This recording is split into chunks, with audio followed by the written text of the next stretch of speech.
en la reunión de exalumnos. Alguien le preguntó a Lucía, si pudieras elegir de nuevo, ¿escogerías a Jorge o a Makoto? Su rostro, ligeramente sonrojado y precioso. Sus ojos nublados por el alcohol, dejaron escapar un suspiro suave, cargado de una melancolía indefinida. La antigua yo tenía una autoestima muy baja, dijo. Pensaba que mi origen era demasiado humilde, que solo terminaría frenando a Makoto. Por eso los pequeños gestos de Jorge me manejaron tan fácilmente. Mírala, qué bien dijo esas palabras. Sin duda, ahora es otra persona. Yo la ayudé a crecer. Yo fui su red de seguridad. Yo sostuve su carrera. Y ahora que ha tenido éxito, cree que su triunfo se debe únicamente a su esfuerzo. Y que lo que yo le di no fue más que pequeños favores. Cree que merece algo mejor. En cuanto a mí, ella no lo entiende. Dijo, ya me casé contigo. ¿Qué más quieres? Capítulo 1. Hoy es mi cumpleaños. En realidad, nunca pensé en pasarlo con ella, pero preparó una cena completa y me preguntó cuál era mi deseo de cumpleaños. Presioné las yemas de mis dedos contra mis cejas con impaciencia. Apagué las velas de manera descuidada, pero aún así junté las manos con devoción y dije, con un tono serio, espero que podamos divorciarnos lo antes posible. Una sola frase dejó a Lucía paralizada en el lugar. La sonrisa en su rostro, que de por sí no era muy brillante, se desvaneció lentamente, como era de esperar. Lucía volvió a enfadarse conmigo, frunció el ceño y dijo, ¿por qué sigues enojado? Ya regresé, ¿qué más quieres de mí? Si vuelves a hablar de divorcio, esta vez lo tomaré en serio. Yo solo me sentía agotado. Todos estos años me he acostumbrado, cuando ella se enfada, tengo que consolarla como loco, pero cuando soy yo el que se enfada, si no cedo lo suficientemente rápido, igual termino siendo yo quien debe calmarla. Miré a Lucía, su rostro estaba lleno de agravio,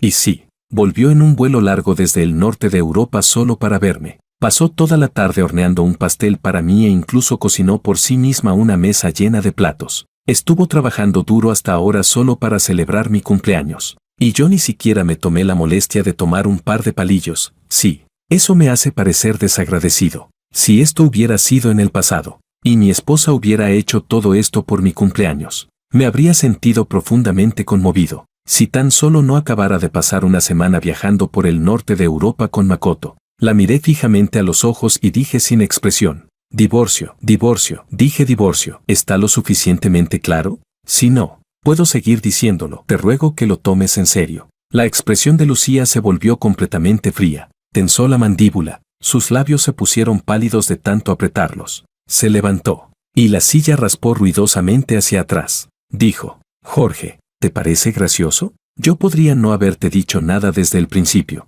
Respiró varias veces, intentando calmarse. Luego dijo, ¿ya terminaste o no? Me apuré para volver solo para celebrar tu cumpleaños contigo. Olvídalo, piensa lo que quieras. Voy a ducharme, enfríate tú solo. Dicho eso, subió las escaleras sin mirar atrás. Miré el pastel sobre la mesa y los platos que aún humeaban, genuinamente confundido. ¿Por qué cree que solo porque vino a celebrar mi cumpleaños y cocinó una comida, debo estar agradecido como si fuera un gran favor?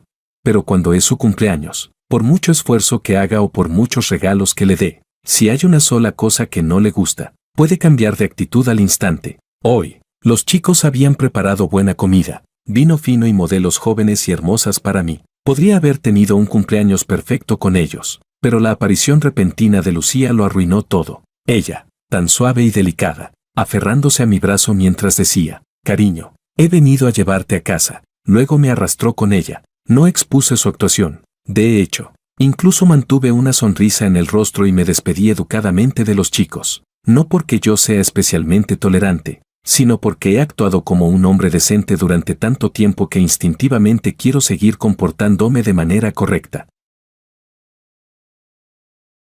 Capítulo 2. Lucía se estaba duchando en el segundo piso. Yo me recosté en el sofá fumando. El teléfono sonó cuando encendí el segundo cigarrillo. Era Makoto. El timbre duró medio minuto. Yo solo lo miré en silencio, sin contestar. Aplasté la colilla en el cenicero y me serví una copa de licor. El teléfono volvió a sonar. Seguía siendo Makoto. Contesté y activé el altavoz. La voz impaciente de Makoto llegó de inmediato. ¿Dónde está Lucía? Haz que tu esposa me conteste. No respondí. Bebí de un trago toda la copa. Él dijo, Jorge, habla. Sé que estás escuchando. Haz que tu esposa conteste. Necesito hablar con ella. Y añadió, no te hagas el tonto. Si ella no tuviera el móvil apagado, ¿crees que te llamaría a ti? En su voz había una rabia contenida que ya no podía ocultar. Yo respondí con tono neutro. Está duchándose. Y pregunté, ¿qué pasa? Makoto guardó silencio. Unos segundos después volvió a hablar, soltando insultos. ¿Qué tan reprimido estás para ir tan a contrarreloj?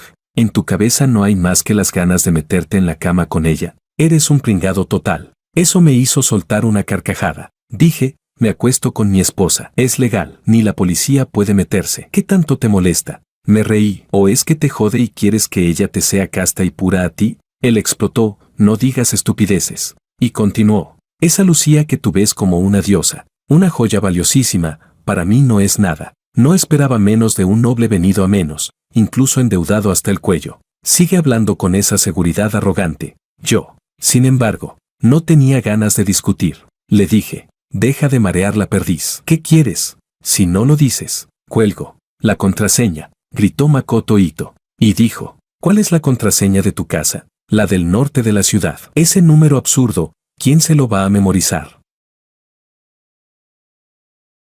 Capítulo 3. La contraseña de la casa del norte de la ciudad la había puesto Lucía, 486. También era la contraseña de bloqueo de su móvil. Durante tantos años, nunca la cambió. Le pregunté a Lucía qué significaban esos 3 números. Ella desvió la mirada y dijo, no significa nada. Lo puse al azar. Durante un tiempo, yo me lo creí. Un día, por curiosidad, introduje esos 3 números con el antiguo método T9 en el móvil. Las letras que aparecieron me dejaron helado, formaban Ito. Sin decir una palabra, colgué la llamada y lancé el teléfono a un lado. Mientras me servía otra copa, Lucía salió envuelta en una toalla. Se estaba secando el pelo. Yo le extendí un documento. Ella frunció el ceño y preguntó, ¿qué es esto? Respondí, los papeles del divorcio. Fírmalos. Lucía me miró fríamente y trató de pasar de largo hacia el mueble de licor. Levanté la mano y volqué toda la mesa de comida. El estruendo resonó con una aspereza insoportable en la casa silenciosa de madrugada.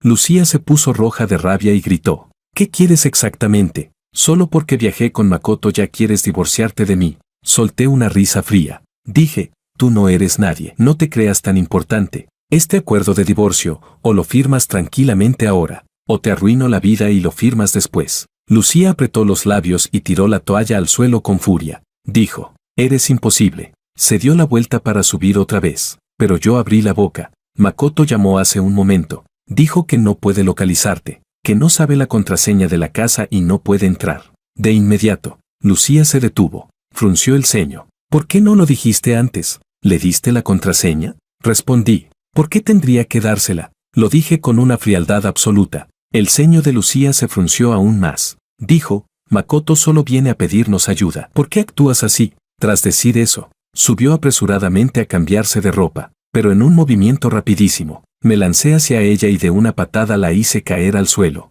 En el instante en que cayó, la inmovilicé, torciéndole los brazos hacia atrás. Lucía forcejeó y protestó. Jorge, ¿qué estás haciendo? Me incliné hacia ella, golpeando su rostro con el contrato. Dije, firma los papeles del divorcio. Si no, olvídate de salir. Deja que tu querido Makoto se quede tirado en la calle. Lucía guardó silencio durante mucho tiempo. Finalmente dijo, ¿sabes? Lo que menos soporto de ti es que siempre recurres a la violencia. No tuve palabras. Capítulo 4. Lo que dijo sonó como si yo fuera un maltratador doméstico, pero tampoco carecía de razón. Mi relación con Lucía es muy complicada. En los años más pobres, vivíamos uno arriba y otro abajo, pero no nos dijimos ni una sola palabra. Mi padre era un hombre débil. Después de que una mujer le sacara todo el dinero, se lanzó desde un edificio. Mi abuelo, con el dolor fresco, me enseñó que debía ser un hombre de verdad. Y desde pequeño me hizo entrenar con el tío del piso de abajo. Ese tío era entrenador de boxeo, puro músculo, pero tenía una hija enfermiza, frágil como una princesa del guisante, a la que solo podía proteger con todo lo que tenía. Esa hija era Lucía, y su padre. De niño yo jugaba con Lucía. La protegía, decía que era mi gente, que yo la cuidaría, y la cuidé durante 10 años, hasta que mi abuelo murió, y su padre también. Nos convertimos en 2 niños sin apoyo. Deberíamos habernos aferrado el uno al otro para darnos calor, pero, extrañamente, sin una razón concreta. Ella empezó a alejarse de mí. Yo no soy tonto. Sentí ese rechazo. Así que dejé de acercarme para recibir su indiferencia. Ella tenía buenas notas. Era bonita, pero de carácter frío y cuerpo débil. No podía jugar con nadie. En secundaria, por envidias, algunas chicas empezaron a acosarla. Escuché a una de ellas decirle a varios maleantes: esa perra es insoportable. ¿Y si le rompemos un dedo? Los dedos de Lucía, esos con los que estudiaba, escribía y podía cambiar su destino. Lo seguí y utilicé las técnicas que me enseñó el padre de Lucía para darles una paliza. También salí herido, pero no importaba. Tengo la piel gruesa. Sé aguantar. Subí a las escaleras con la mochila al hombro cuando vi a Lucía esperándome enfadada. Oculta en la sombra, me llevó a su casa, sacó el botiquín y me curó las heridas con una habilidad familiar. Era la primera vez que entraba en su casa desde la muerte de su padre. El padre de Lucía murió por un acto de valentía. Con sus habilidades, podía haber enfrentado fácilmente a esos tipos, pero uno llevaba un cuchillo. La cuchillada atravesó el abdomen del padre de Lucía, y la volvió a clavar al sacarla. Ni siquiera logró ver a Lucía por última vez. La persona a la que salvó se mudó esa misma noche, desapareciendo por completo. El agresor fue condenado, pero no pagó un solo centavo. Lucía se arrodilló frente a la tumba, llena de lágrimas, diciendo que su padre se lo había buscado, que había sido imprudente. Dijo que lo que más odiaba era a la gente que solo sabe resolver las cosas con violencia, y desde ese momento, no quiso volver a hablar conmigo. Ese día, mientras bajaba la cabeza para curar las heridas de mis manos, su voz sonó muy suave y lenta. Dijo: Jorge, no pelees más con nadie, y menos por mí. Capítulo 5. Lucía nunca había sido tratada así por mí. Con rabia, estampó su nombre al final del documento. Arrojó el acuerdo de divorcio al suelo. Se vistió y salió dando un portazo. Yo dormía pierna suelta. Desperté de manera natural y, apenas abrí los ojos, llamé a la empresa de mudanzas para empezar a sacar mis cosas. Cuando Lucía regresó, los trabajadores estaban cargando el enorme cuadro al óleo hacia afuera. ¿Qué están haciendo? ¿Quién les dio permiso para tocar eso? Lucía bajó del coche casi corriendo, indignada. Los trabajadores se miraron entre sí, confundidos. Yo salí lentamente. Yo les dije que lo movieran. ¿Qué pasa? Lucía apretó los dientes y replicó con mal humor: ¿estás enfermo o qué? Pero en el siguiente segundo, se escuchó una voz masculina: ¿no es ese mi cuadro? Lucía, así que eras tú quien lo compró. ¿Por qué no me lo dijiste? Makoto bajó del coche, y su mirada hacia la pintura estaba llena de alegría. Lucía se quedó rígida, mirándome por instinto. Yo sonreí levemente y dije: no, te equivocas, lo compré yo. Y añadí: estaba ciego en aquel entonces. Gasté casi 200,000 en esta basura. Entre más lo pienso, más asco me da. Fue en la época en que la carrera de Lucía en redes sociales apenas comenzaba. En ese tiempo yo trabajaba de día, y por la noche aún tenía que escribirle guiones. Hacer la edición, estaba tan ocupado que mis pies no tocaban el suelo, pero aún así sacaba tiempo para acompañarla. Ella quiso que la acompañara a una exposición de arte. Yo no sabía apreciar nada, no podía distinguir lo bueno de lo malo, pero noté que se quedó mucho tiempo frente a un cuadro, y al irse lo miró con evidente nostalgia. Así que gasté una gran suma para comprarlo y se lo regalé a Lucía como regalo de cumpleaños. Después nos mudamos muchas veces. Cada casa era más grande que la anterior, y la única cosa que siempre llevaba con nosotros era ese cuadro. Yo creía que ella lo apreciaba porque era un regalo mío, hasta que se fue a Hong Kong para grabar videos junto con Makoto. Makoto pintó un cuadro, y la firma era exactamente igual a la de aquel óleo. ¿Cómo se siente cuando el mundo entero se hace añicos y se rompe en pedazos? Es difícil de describir. Solo recuerdo que me quedé agachado en el suelo durante mucho tiempo, con el rostro pálido, los dientes apretados hasta sentir el sabor metálico de la sangre. Capítulo 6. Mis palabras claramente irritaron a Makoto. Apretando los dientes, se lanzó hacia mí. Dijo: ¿qué mierda quieres decir? Si tienes huevos, repítelo. Me encogí de hombros y respondí: basura, basura, basura. Ya lo dije 3 veces. ¿Y qué? Makoto ardía de rabia. Lucía intentó detenerlo, pero él estaba perdiendo la cabeza. Insultaba mientras trataba de pelearse conmigo, pero al segundo siguiente, Lucía le dio una bofetada en la cara. Makoto quedó incrédulo, apretó los dientes y dijo: ¿qué significa esto? ¿De qué lado estás? Sacudió el brazo para apartarla y se dio vuelta para irse, pero Lucía le sujetó la manga, negándose a soltarlo. Con un tono casi suplicante dijo: en un rato tenemos que ver al director. Cálmate, luego te lo explico. Ve a esperarme al coche. Sí. Makoto me lanzó una mirada asesina. Al final, se tragó la rabia y subió al coche. Lucía abrió la boca, queriendo decir algo. Yo la miré con una sonrisa entre burla y desdén. Dije: Makoto no entiende, pero yo sí. Pareces detenerlo, pero en realidad tienes miedo de que yo lo lastime. Digna esposa virtuosa, cuanto menos problemas para tu amado, mejor. Pero no te preocupes, no voy a tocarlo, no vale la pena perjudicarme por él. La expresión de Lucía se congeló un instante. Ella dijo: ¿qué tonterías estás diciendo? Solo quería ayudarlo por lo que pasó en el pasado. No pongas tus intenciones sucias sobre mí ni sobre él. Hipócrita. Ese fue el único término que se me ocurrió. Solté una carcajada fría. ¿Es que no quieres casarte con él? No, es que tú no eres digna. Makoto era un niño rico. Cuando Lucía y yo vivíamos con 5 yuanes al día, él llevaba zapatillas de 30,000. Un príncipe heredero así, nosotros no deberíamos ni haber tenido oportunidad de verlo de cerca. Pero aquel año fue transferido y estudió un año en nuestro instituto. Ese joven mimado y adinerado se enamoró de Lucía a primera vista. Dijo: oye, ¿puedo sentarme a tu lado? Lucía frunció el ceño. No. Él insistió: ¿puedes enseñarme a hacer los ejercicios? Lucía respondió: no tengo tiempo. Él se le declaró: Lucía, me gustas. Lucía lo rechazó: yo no te quiero. Después de tantos rechazos, el príncipe se enfureció y empezó a acosar a Lucía, como echar agua sobre su examen, o volcarle un cuenco de sopa encima, o burlarse de su ropa sencilla, o acusarla falsamente de robarle algo. Lucía me pidió que no interviniera, pero yo, por mi cuenta, fui a buscar a Makoto. Lo advertí que no se acercara más a Lucía, o no sería amable con él. Esa vez Lucía se enojó muchísimo, me obligó a disculparme con Makoto, y luego llevó al mismo Makoto al hospital. Me dijo: ¿no entiendes que Makoto no es alguien con quien podamos meternos? Lo único que podemos hacer es aguantar hasta que ya no tengamos que vivir dependiendo de nadie. Siempre pensé que Lucía odiaba a Makoto, pero las personas son así de complejas. No existe el amor puro, ni el odio puro. Siempre es una mezcla, amor y odio entrelazados. Lucía ignoró a los trabajadores ocupados dentro de la villa, tomó los documentos y se dio la vuelta para irse. Solo dejó una frase: haz lo que quieras. Pues yo, por supuesto, hice exactamente lo que quise. Tiré el cuadro al óleo, tiré las fotos de la boda, tiré la cama del dormitorio principal e incluso tiré los armarios llenos de ropa y bolsos de Lucía. Cuando el último camión se llevó mis cosas, la caravana salió ruidosa y enorme. Esa noche, me recosté en el sofá bebiendo alcohol sin parar, con los ojos abiertos hasta casi el amanecer. Cuando por fin me dormí, cuando desperté, tenía una manta encima y la casa estaba completamente ordenada. No me sorprendió. No pensé que hubiera sido sonambulismo ni que entrara un ladrón. La única que podría encontrar este lugar era Lucía.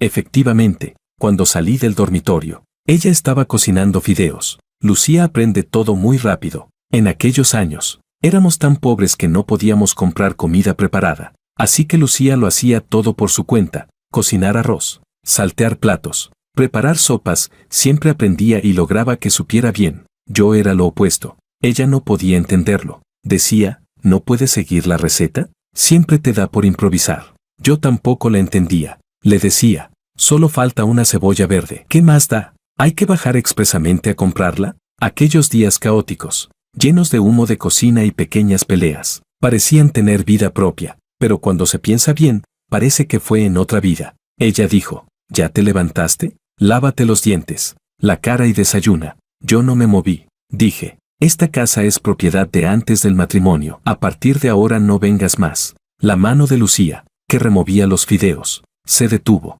apagó el fuego, cerró la campana extractora y se dio la vuelta. Me preguntó: puedo asegurarte que jamás haré algo que te traicione. Ya me casé contigo. ¿Qué más quieres de mí?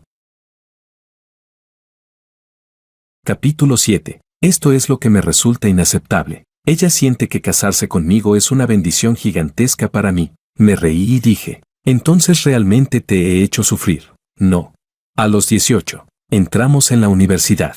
Lucía estudió diseño de moda y trabajaba a tiempo parcial como modelo de estilismo. Yo no tenía tantas ideas ingeniosas como ella, así que vendía algunas cosas para ganar un margen de beneficio y luego trabajé como sparring. En segundo año, ella empezó a tener algo de fama y cada vez tenía más ideas. Yo alquilé un local fuera del campus y abrí un gimnasio, convirtiéndome en un pequeño empresario. En el segundo semestre de segundo año, abrió una tienda online de ropa femenina, pero debido al altísimo índice de devoluciones terminó perdiéndolo todo. Yo vendí todos los equipos del gimnasio y usé todos mis ahorros para pagar sus deudas. A los 20 años, uno nunca carece del valor para empezar de cero. Ella dijo que jamás me decepcionaría. Yo dije que sin duda la haría vivir una buena vida. Después de graduarnos, yo escribía programas y desarrollaba software. Emprendí un negocio con algunos socios. Ella quería hacer transmisiones en directo para vender productos y necesitaba capital inicial. Una vez más la respaldé,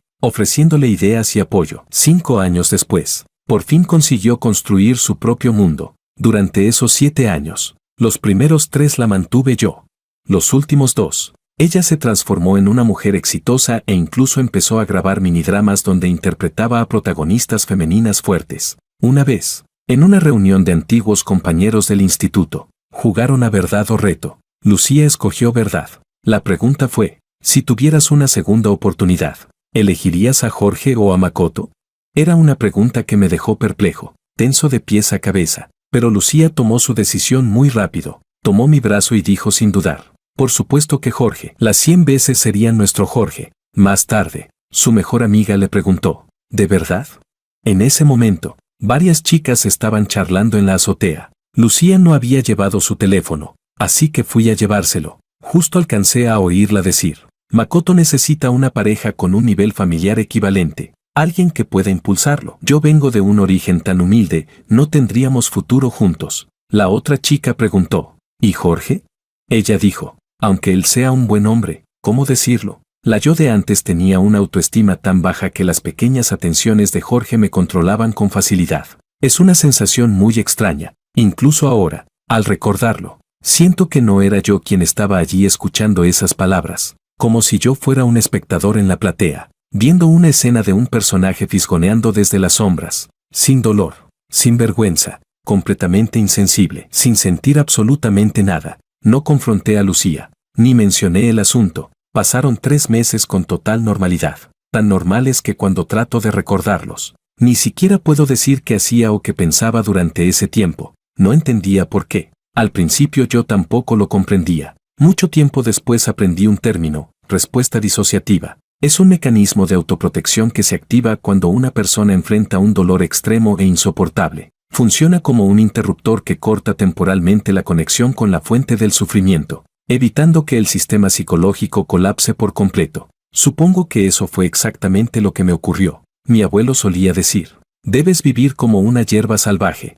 aunque la golpeen casi hasta matarla, mientras quede un soplo de vida, puede renacer de entre las cenizas. Entonces empecé a reconstruirme, primero el cuerpo, luego la capacidad, finalmente la mente, hacer ejercicio, practicar boxeo, competir. Después me entregué completamente al trabajo y expandí nuevamente mis negocios. El yo del pasado no tenía mucha ambición. Una vez que mi emprendimiento tuvo éxito, me conformé pronto. Incluso empecé a planear una jubilación temprana, pero ahora estaba cada vez más ocupado, y el vacío y la confusión desaparecieron por completo. Hay que admitirlo, cuando uno tiene dinero, evita muchos rodeos y puede ganar aún más. En menos de 2 años, los ingresos del nuevo negocio se multiplicaron por 5, y cuando una persona empieza a avanzar con determinación, su pensamiento se expande como una enredadera desbordante. No pasa mucho antes de que construya su propio entramado. Fue desde entonces que comencé a cortar, uno por uno, los hilos que Lucía había dejado atados a mí.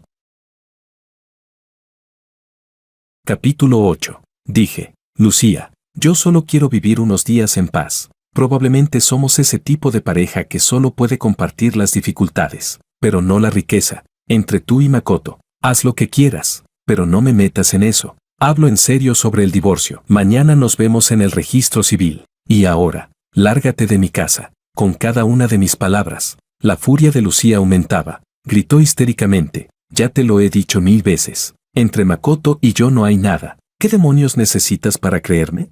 Las emociones se contagian. Al principio yo todavía estaba relativamente calmado, pero sus gritos también me encendieron. Pensé en cómo ella y Makoto grababan esos minidramas juntos. Dije, ¿de verdad crees que he tolerado tantos días esto porque tengo buen temperamento?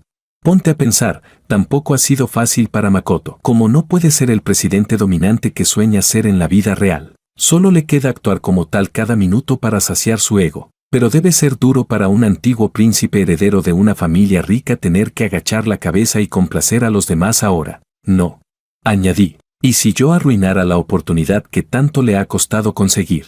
¿Qué pasaría si saliera públicamente a decir que ustedes dos tienen un romance extramarital?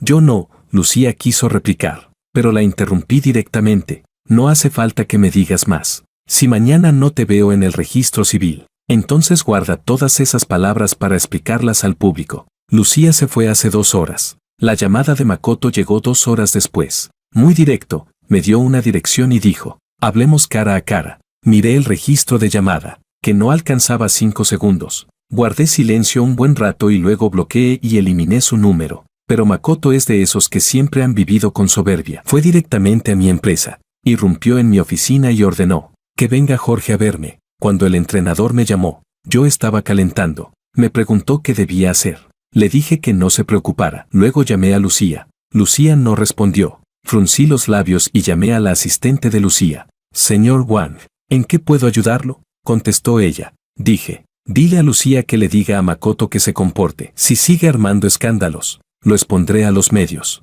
Al poco rato, Makoto se marchó furioso. Antes de irse, incluso rompió mi taza de café. En realidad, puedo imaginar perfectamente lo que Makoto quería decirme. Seguramente sería lo mismo de siempre, insultarme, llamarme perdedor, decir que jamás le gustó Lucía, que alguien con un corazón sucio solo ve cosas sucias. Lo ha dicho tantas veces que hasta él mismo terminó creyéndoselo.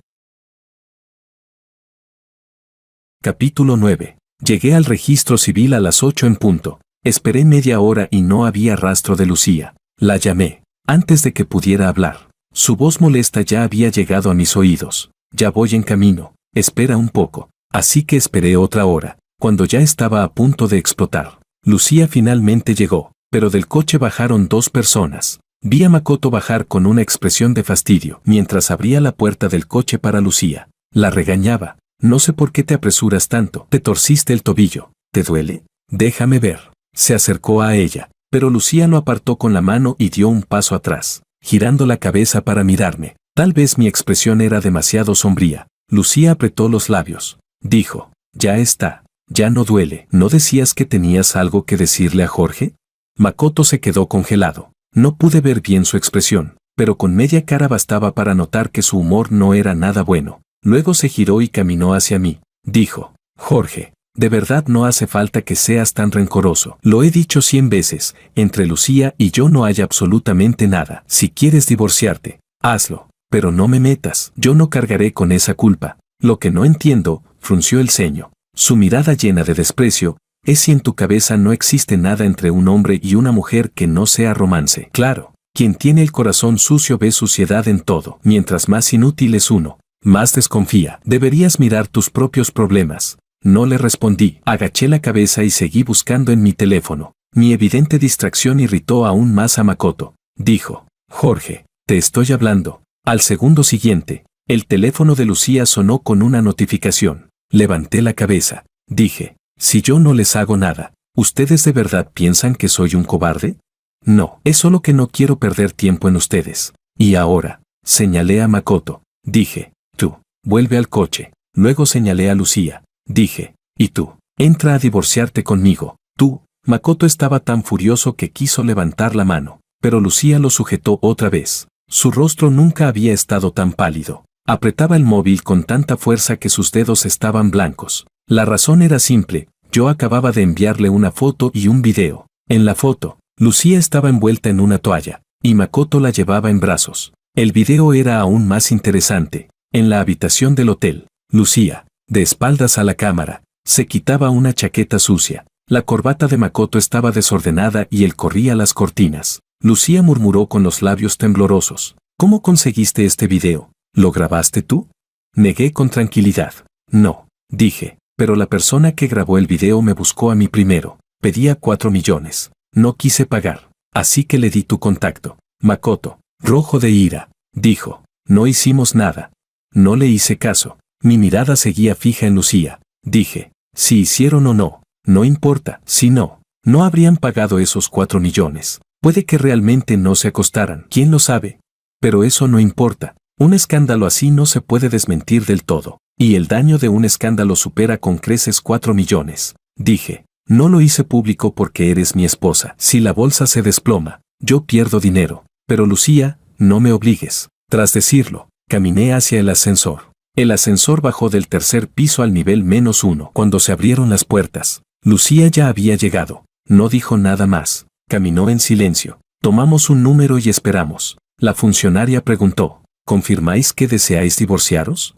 Dije, confirmo. La voz de Lucía también llegó. Confirmo. 24 años de lazo. 5 años de matrimonio. Un hijo que llegó apenas para irse enseguida, finalmente llegaron a su fin. Al salir del registro civil, levanté la cabeza y miré al cielo. En ese momento sentí un ligero escozor en los ojos. Una emoción repentina, sin saber muy bien por qué. De manera impulsiva, conduje sin rumbo. Entré en la autopista y manejé a toda velocidad hasta volver a la ciudad donde Lucía y yo solíamos vivir. Fui al cementerio, visité las tumbas de mis abuelos, y luego me senté un rato frente a la tumba del padre de Lucía. Aquel hombre imponente me dijo una vez, Jorge, aunque agradezco que cuides de Lucía, recuerda que primero debes protegerte a ti mismo. De niño, yo nunca entendí a mi abuelo. No entendía por qué insistía tanto en que yo viviera según sus reglas. ¿Por qué me disciplinaba de todas las formas posibles? ¿Por qué me obligaba a entrenar sin descanso y no me permitía quejarme? Ni siquiera me dejaba llorar cuando me lastimaba. Se burlaba y decía, inútil, ¿por qué lloras como si fueras una mujer? Su extremismo me llevó a rebelarme contra él. Hasta aquel día, ese día, por una chica que no había llevado paraguas, le di el mío y volví a casa empapado bajo la lluvia. Mi abuelo, siempre fuerte y sereno, por primera vez perdió el control y me golpeó. Luego me sostuvo de los hombros, me enderezó y, con todas las emociones reprimidas en el fondo de los ojos, me dijo, puedes prestar tu paraguas, pero primero debes asegurarte de no mojarte tú.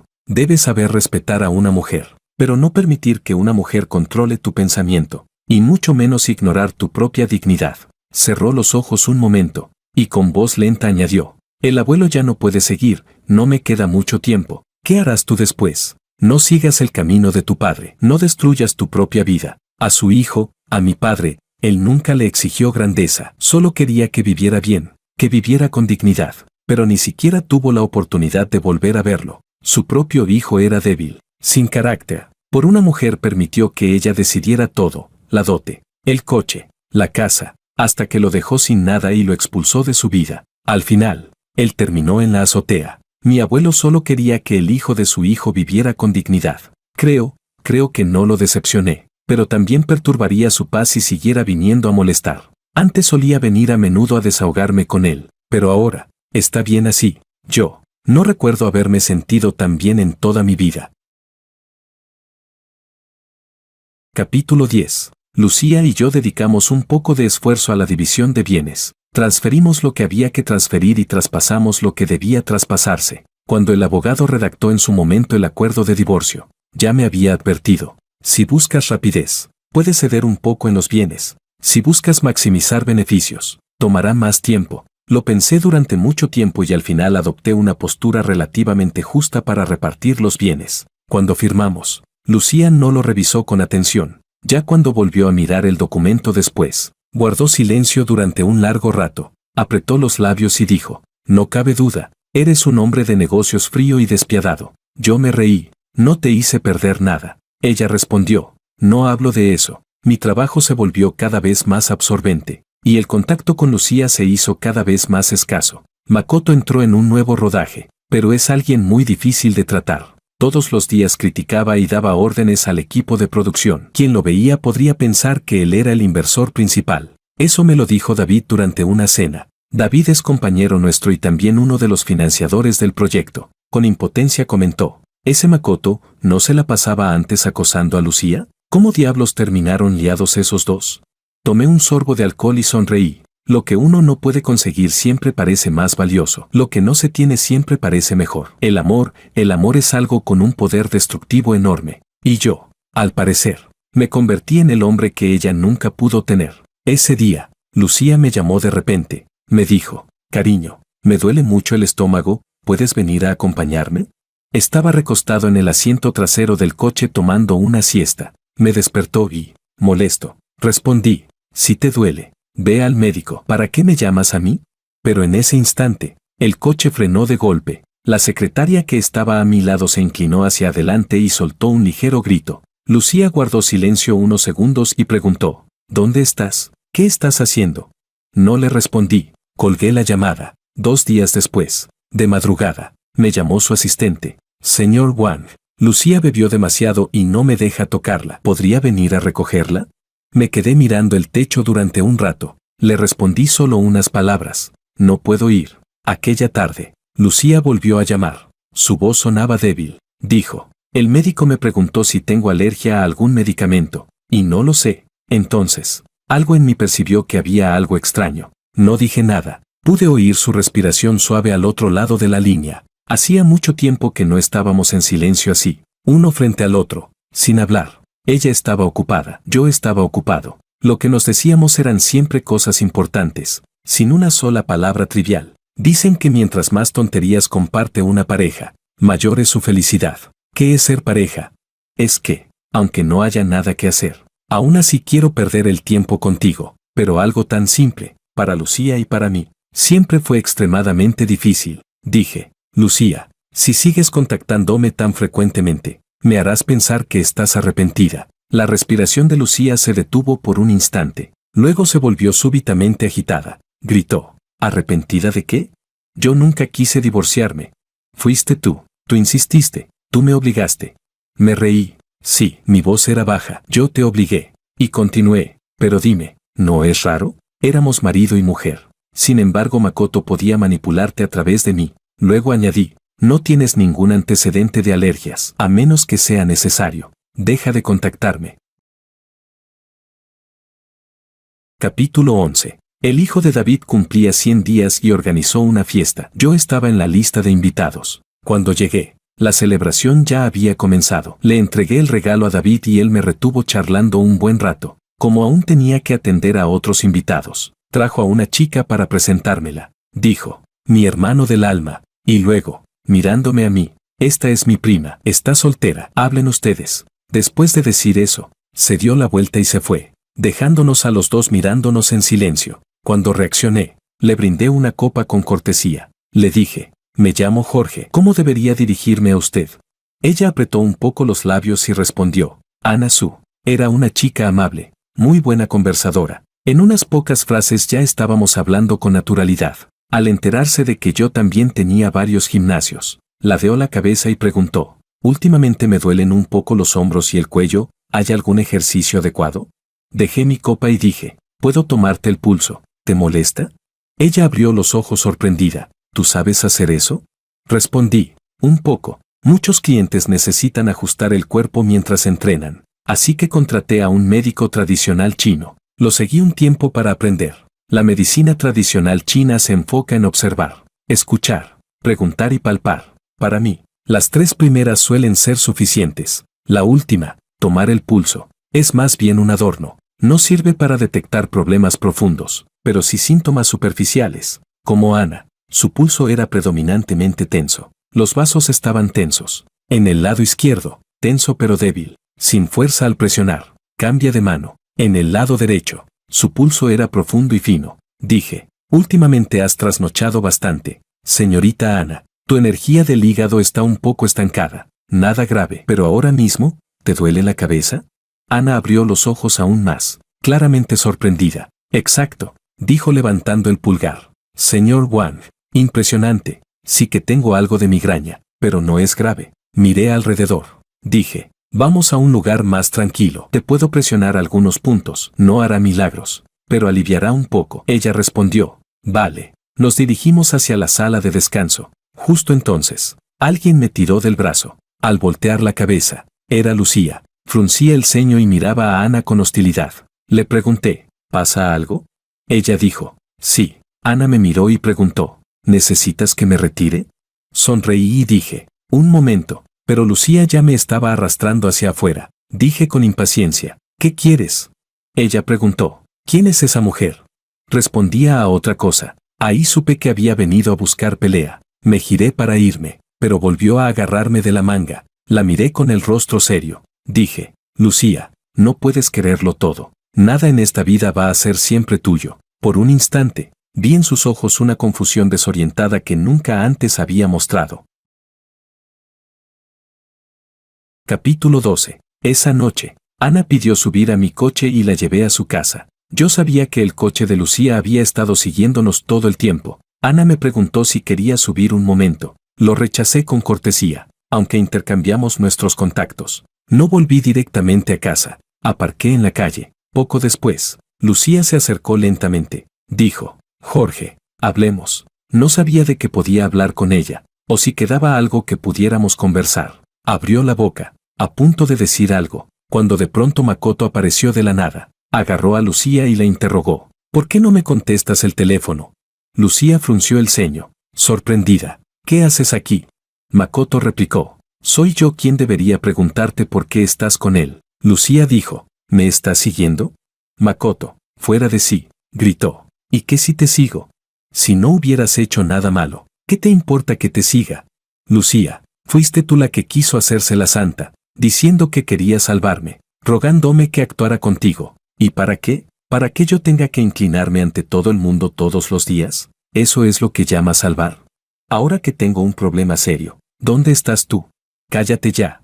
Las sienes de Lucía temblaban. Cada palabra de Makoto hacía que su mano colgando a su lado se apretara aún más. Cada frase de él la hacía sentirse asfixiada. Entonces escuchó el sonido de una puerta de coche cerrándose detrás de ella. Se giró bruscamente. Yo, con expresión inexpresiva, miré el retrovisor. Encendí el coche y me marché a toda velocidad.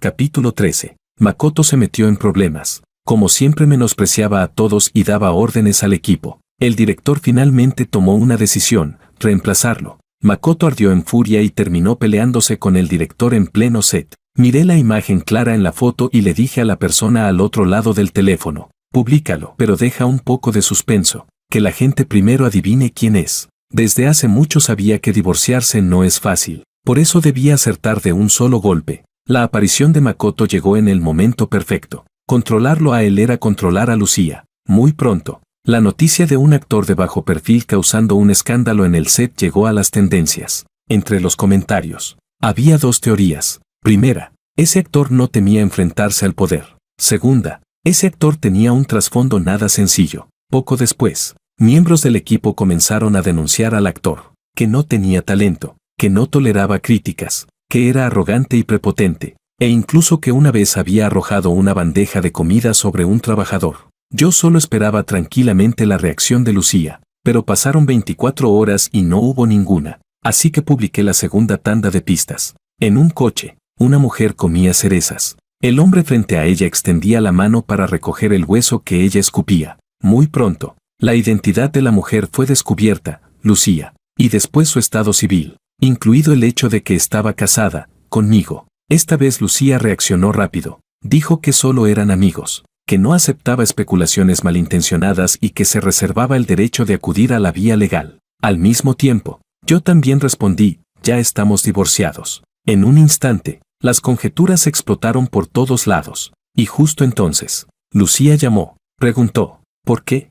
Golpeé suavemente la mesa con los dedos. No negué nada, dije, porque no me siento en paz. Cuando te enteraste de la quiebra de la familia Ito, tomaste dos decisiones. La primera, ir a ver a Makoto Ito. La segunda, deshacerte de nuestro hijo. Así que yo también tomé dos decisiones. La primera, divorciarme de ti. La segunda, hacer que ustedes también sientan dolor. Lucía colgó de forma abrupta. Luego salió la tercera tanda de pistas. Un video. Lucía y Makoto entrando juntos a un hotel y pasando la noche allí sin salir. Una mujer infiel, un hombre infiel, amor y matrimonio. Son temas que jamás carecen de discusión, pero tampoco tienen un impacto devastador. No los destruirán por completo, pero sí les dolerá, tal como me dolió a mí, cuando descubrí por accidente el informe oculto del embarazo y supe que esperaba un bebé. Justo entonces, la familia de Makoto se declaró en bancarrota. Lucía recibió la noticia y, sin una sola duda, pidió a su asistente que le reservara un vuelo.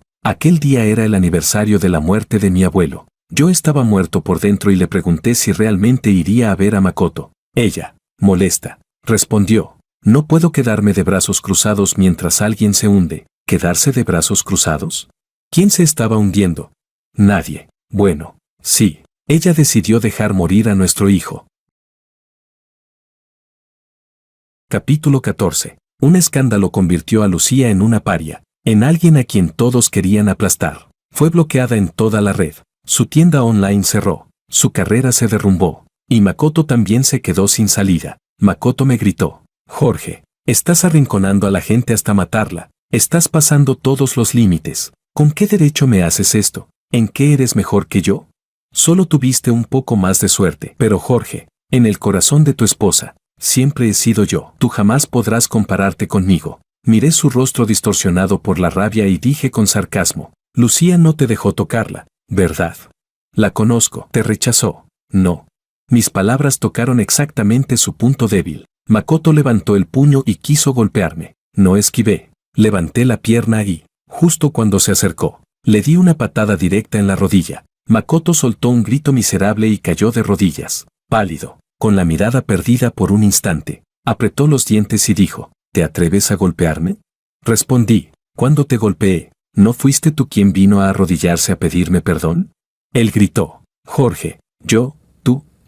Tomé una silla a mi lado. La levanté en medio de sus rugidos y la dejé suspendida al lado de su oreja mientras él chillaba. Sus ojos se llenaron de terror. Su cuerpo entero temblaba. Lo miré con expresión fría. Dije: cuando golpeo a alguien, no tengo medida, así que no me provoques. Cuando Lucía llegó, vio a Makoto arrodillado en el suelo, sucio y desordenado. Makoto quiso lanzarse hacia ella, pero Lucía se apartó. Con gesto de desprecio, agitó la mano para que su asistente se lo llevara. Makoto estaba claramente inconforme, pero había aprendido la lección. No dijo una palabra más. Lucía me miró. Se veía agotada, pálida, completamente consumida. Verla así, si dijera que no me alegró, sería mentira. Por un instante, todo dentro de mí se volvió ligero, fluido. Lucía sabía perfectamente cómo soy. Bajó la mirada y sonrió con amargura. Dijo: ¿me odias tanto?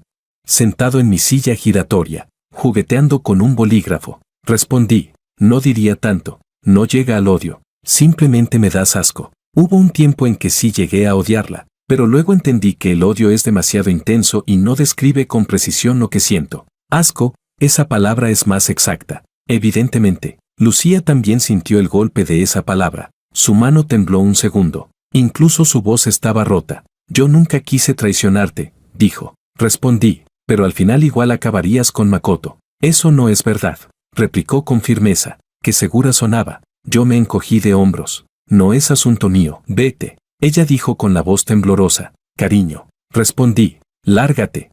En realidad, yo no estaba seguro de si Lucía permitiría que Makoto la tocara o no. La estaba provocando, pero la reacción que sacó fue exactamente la que quería. Claro, tampoco me importa si realmente pasó algo o no entre ellos. Yo solo quería ver el caos, verlo sufrir. Y ahora pienso, durante un tiempo, es verdad que Lucía no dejará que Makoto se acerque. ¿Y Makoto? ¿Se desesperará? ¿Hará alguna estupidez? Buena función, aún queda mucho espectáculo por ver.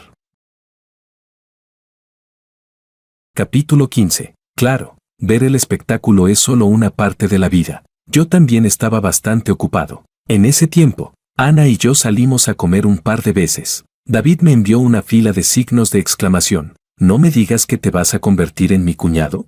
Yo le respondí con una fila de signos de interrogación. Estás pensando demasiado. Solo somos amigos. Claro, nadie que lo oiga se lo creería. Aquel día, como siempre, llevé a Ana de vuelta a casa. Ella me preguntó si quería subir un rato. Yo sonreí y negué con la cabeza. Dije: no, hoy tengo muchas cosas que hacer. Por la noche aún tengo que trabajar. No soy tonto. Yo, un hombre divorciado de 30 y tantos. Ella, una jovencita tan dispuesta. Era evidente que podría tener alguna otra intención. Volví a casa 1 hora y media después. Al salir del ascensor, vi a Lucía esperando en la puerta de mi apartamento. Estaba agachada junto a la puerta, abrazando sus largas piernas, viéndose algo miserable. La miré un rato y luego la empujé con el pie. Ella movió la cabeza, levantó la mirada con los ojos nublados. Dije: ¿tienes fiebre? Lucía se desplomó frente a mi puerta. Entre dejarla tirada y rematarla emocionalmente, me quedaba un poco de conciencia.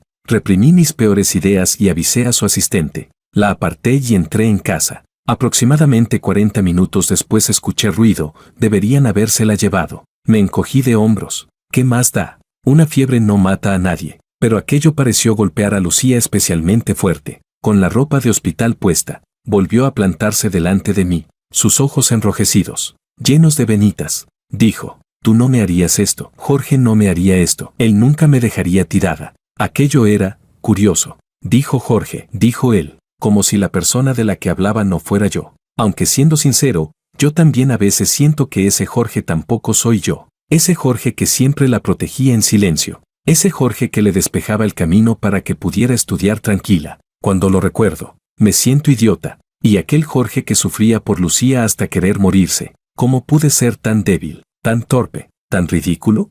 Pero sí, ese era yo. Y aún así, no puedo empatizar con ese yo del pasado. Aún así, bajé la cabeza, con una tristeza fría, y dije: es tarde, Lucía. Entre nosotros hay demasiadas cosas, ya no hay vuelta atrás. ¿Dolió? Lucía, sí, estaba destrozada. El dolor en sus ojos, la respiración pesada, su cuerpo casi doblado. Dijo: no volveré a contactar a Makoto, no volveré a verlo, como si fuera una promesa para mí. Pero la rompió, porque al día siguiente, Makoto se la llevó a la cama. Las fotos llegaron a mi móvil. Makoto, como si fuera el ganador, presumió: ahora es mía. Y yo, me reí. Makoto estaba acabado. Lucía. Hubo un tiempo en que pensé que era una mujer con ideas propias, distinta a las demás. Después descubrí que había una palabra perfecta para describirla: aparentar. Odiaba a Makoto de frente, rechazaba sus confesiones, pero en el fondo le guardaba un cariño oculto, un sentimiento que arrastró durante años. ¿Era una ilusa enamorada? Si realmente lo fuera, jamás habría estado conmigo. Durante todo el camino fuimos nosotros quienes la ayudamos a crecer, quienes impulsamos su carrera, pero cuando finalmente tuvo éxito, pensó que su triunfo se debía únicamente a su esfuerzo, y que lo que yo le había dado eran solo pequeñas migajas. Disfrutaba de mis cuidados y al mismo tiempo añoraba a Makoto. ¿A quién amaba realmente? Hubo un tiempo en que yo también me hice esa pregunta. Después entendí que probablemente no amaba a ninguno. Lucía solo se amaba a sí misma. ¿Y Makoto? Ese heredero arrogante, vengativo, incapaz de tolerar una mínima ofensa. Después de caer en desgracia, cuando incluso Lucía lo despreciaba, segaramente volvería a sus viejos hábitos de niño mimado, vengarse. Perros peleando, solo queda pelo en la boca. Silbando una canción, empecé a hacer la maleta. Tenía que viajar a la capital por trabajo. Sería un viaje de medio mes, principalmente para estudiar y asistir a intercambios. Mi viaje aún no había terminado cuando Lucía hizo algo grande. Fue a la policía con pruebas, acusando a Makoto de haberla violado. Cuando escuché la noticia, me alegró el día. Al fin, Makoto iba a ir a la cárcel. David fue quien me lo contó. Cuando regresé de la capital, Makoto ya estaba detenido. Cualquier caso judicial requiere tiempo para ser procesado. Lucía no retrocedió ni un centímetro. Estaba llena de odio. La investigación, la acusación y el juicio duraron casi un año. Durante ese tiempo, innumerables personas vinieron a preguntarme por la situación.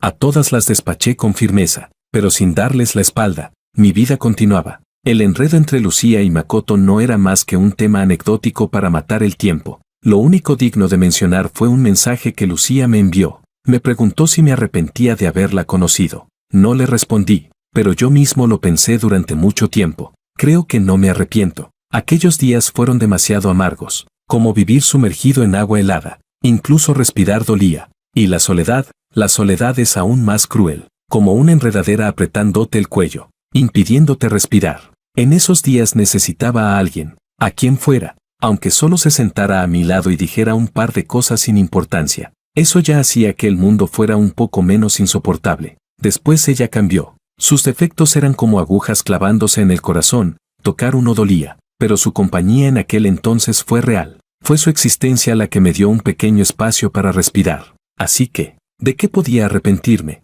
Al menos en aquellos días, ella fue la persona que hizo que mi vida no fuera tan amarga.